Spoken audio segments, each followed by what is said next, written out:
when it comes to government overreach and meddling in the system, we both have seen how that plays out with the superannuation system in Australia. So for anyone that doesn't know, that's the pension system in Australia. That's what they call it, superannuation.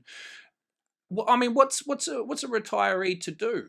You've got a bit of money tucked away that you've been diligently trying to invest and build and save over time.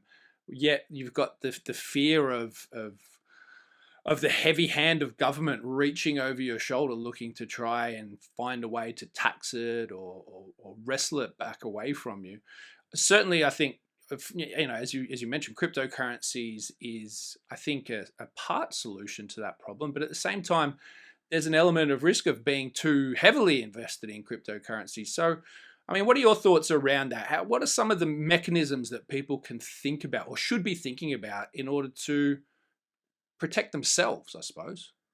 Yeah, the first time I met Nigel Farage, I was chatting to him and one of his social media content managers, and we were discussing this particular issue. And what I said to them at the time was that I don't think people should presume or assume that the tax incentives and the government structures and the government promises will continue to be there. So in the UK, it's the issue of ISAs and the SIPs, and then in Australia, it's the superannuation. There was the story of Gordon Brown with the pensions, the corporate pensions going bust like Carillion. Because we're aware of a few different jurisdictions, we know that this is quite common, that governments sort of create these systems that are tax efficient or beneficial in some way, and then they get reformed after you've committed to this system. And I think not trusting that those beneficial tax rules or those structures will continue to be there all the way through your retirement is a key part of it. So the solution to that would be to diversify. So don't rely entirely on money being in your ISA, don't rely entirely on your SIP, don't rely entirely on all these different things. I get irritated when people say you should diversify, because often diversification is a way to generate mediocre returns. If you own everything, then you also own the duds as well as the things that are doing especially well. And that's wise, but I think it can get taken too far.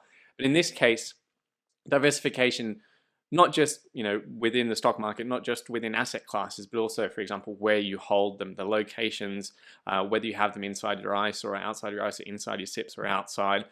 All of these sorts of things that the government can adjust and twist they will be adjusted and twisted. I feel like for years I've been trying to think of the analogy or the metaphor that is commonly used for this situation, but I can't quite remember it. It's the opposite of closing the door, or closing the gate once the horse is bolted.